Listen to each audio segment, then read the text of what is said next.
नमस्कार, स्वदेश न्यूज की खास पेशकश में आप सभी का स्वागत है। मैं हूं आपके साथ राखी। मध्य प्रदेश में सनातन को लेकर आज जो तस्वीर दिखाई दे रही है उसमें मुख्यमंत्री डॉक्टर मोहन यादव प्रशासक नहीं बल्कि सांस्कृतिक नेतृत्व के प्रतीक के रूप में नजर आ रहे हैं। मध्य प्रदेश के मुख्यमंत्री डॉक्टर मोहन यादव सिंहस्थ 2028 को दुनिया का सबसे भव्य और ऐतिहासिक धार्मिक आयोजन बनाने की तैयारी में जुटे हैं।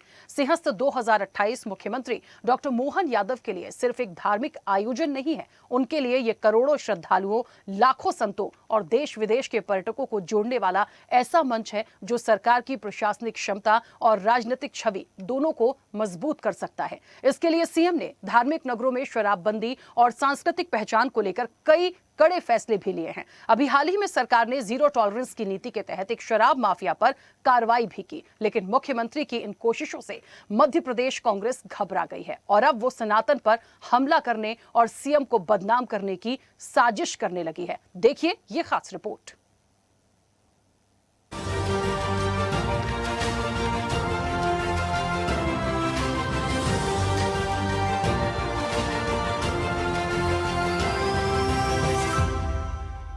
मुख्यमंत्री की लोकप्रियता से बौखलाई कांग्रेस। सनातन द्रोह का कांग्रेस ने फिर पेश किया नमूना। सिंहस्थ 2028 में खलल डालने का रचा दुष्चक्र। क्या शराब माफिया के इशारे पर नाच रहा विपक्ष? जमीन खरीदी को लेकर मुख्यमंत्री पर अनर्गल आरोप। ये कुंभ मेले केवल स्नान और पूजा का अधूरा हमको दर्शन दिखा रहे हैं। इनका सच्चा दर्शन हमारे सनातन धर्म के सभी, चाहे वो सन्यासी परंपरा से आते हैं, चाहे सेव हो चाहे वैष्णव हो, ये सभी आकर के प्रत्येक 12 साल में इन चारों नगरी में भविष्य में सनातन धर्म की दिशा क्या होना चाहिए, आचरण क्या होना चाहिए, देश का स्वरूप क्या होना चाहिए, देश की दिशा के माध्यम से दुनिया को भारत शक्ति संपन्न बनाते बनाते अपने लिए मानवता को स्थापित करने के लिए वो सर्वोच्च मेला, जिसको हमारे यहाँ सिंहस्थ कहते हैं, उसके आयोजन की व्यवस्था हो रही है। मध्य प्रदेश विकास के पथ पर तेजी से आगे बढ़ रहा है। मुख्यमंत्री डॉक्टर मोहन यादव की अगुवाई में एक और कृषि, शिक्षा, स्वास्थ्य, सिंचाई, चिकित्सा जैसे क्षेत्रों में तेजी से विस्तार हो रहा है। देश विदेश से निवेश लाकर मध्य प्रदेश को औद्योगिकीकरण की राह में आगे बढ़ाने की कोशिशें चल रही हैं, तो धर्म और आध्यात्म के क्षेत्र में सरकार तेजी से आगे बढ़ रही है। प्रदेश के प्रमुख तीर्थ स्थलों के गरिमापूर्ण विकास और विस्तार, श्री कृष्ण पाथेय के निर्माण, गौवंश के संरक्षण के साथ सरकार 2028 में उज्जैन में होने जा रहे सिंहस्थ के भव्य आयोजन की तैयारियों में जुटी है। 2028 का सिंहस्थ अद्भुत होने वाला है।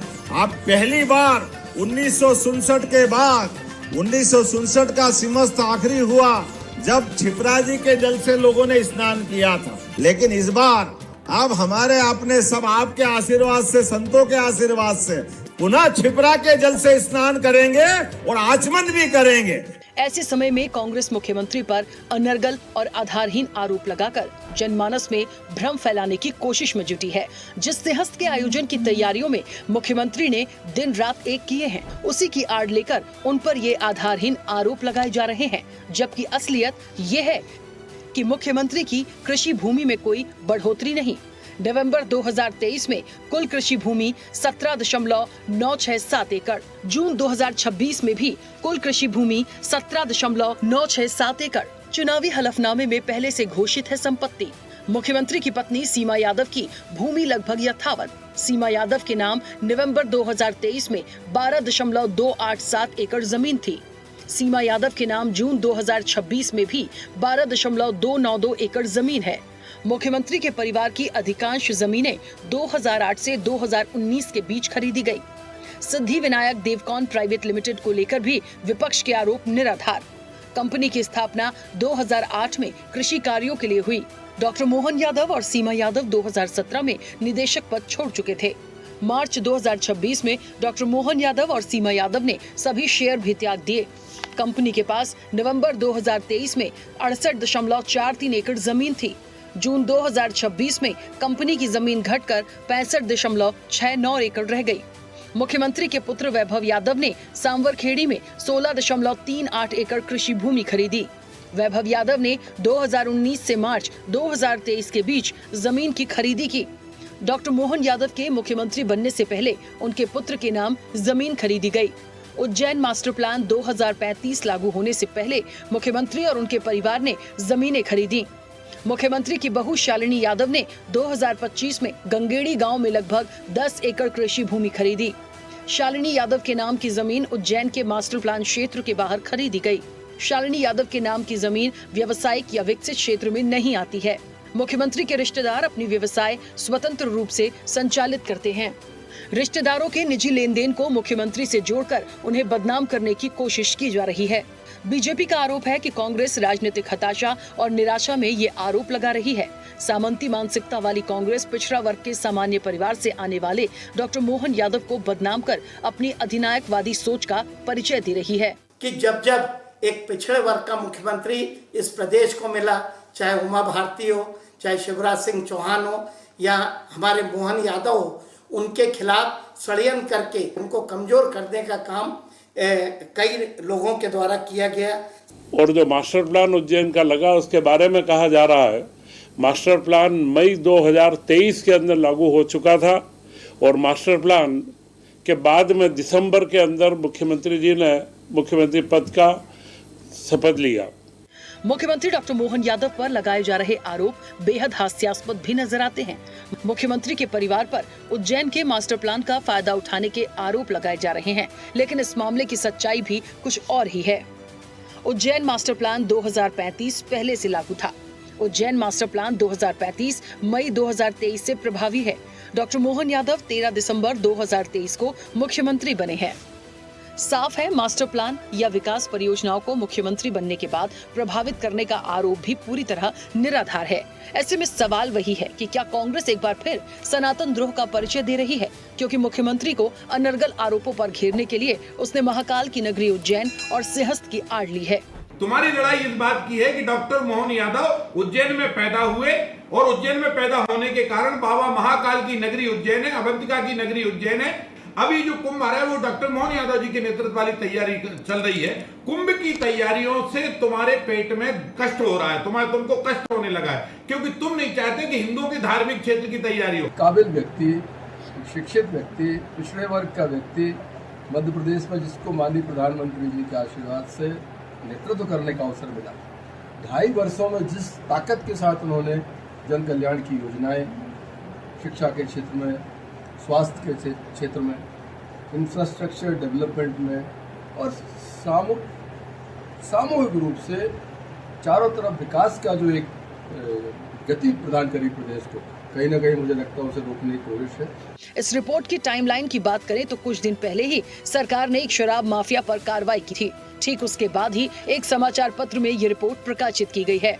अब सबसे बड़ा सवाल है कि सुबह इंडियन एक्सप्रेस में समाचार छपता है और जिन कथित दस्तावेज के आधार पर समाचार बनाया गया, 3 घंटे में वो कांग्रेस प्रदेश अध्यक्ष जीतू पटवारी और नेता प्रतिपक्ष उमंग सिंघार के पास पहुंच जाते हैं, जिसके बाद कांग्रेस का गंदा खेल शुरू होता है और स्क्रिप्टेड प्रेस कॉन्फ्रेंस में मुख्यमंत्री डॉक्टर मोहन यादव की छवि को धूमिल करने की कोशिश होती है।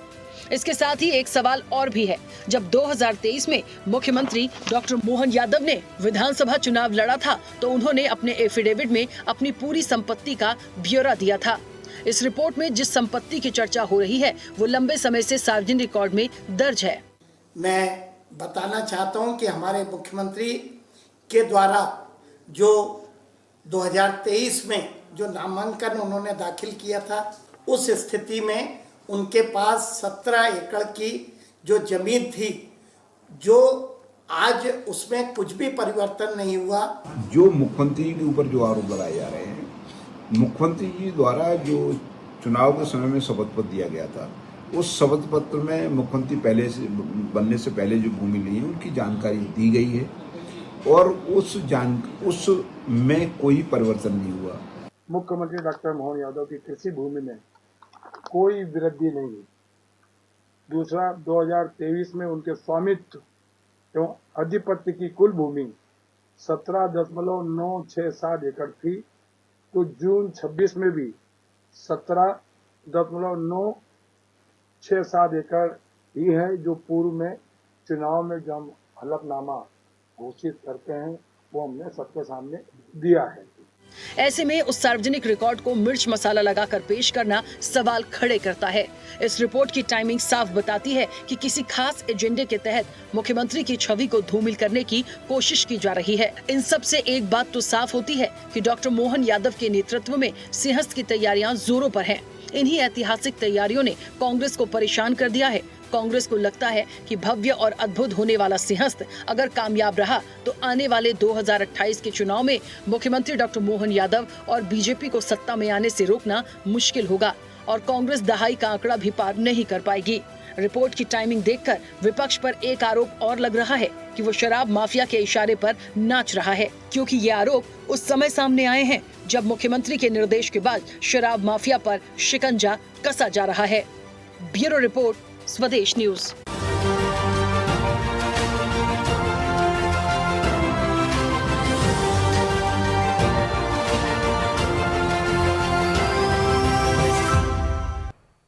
ऐसे ही वीडियोस के लिए लाइक करें, शेयर करें, फॉलो करें। YouTube पर जाकर सब्सक्राइब कर बेल आइकन दबाना ना भूलें और ताजा अपडेट्स के लिए swedeshlive.com पर जरूर जाएं।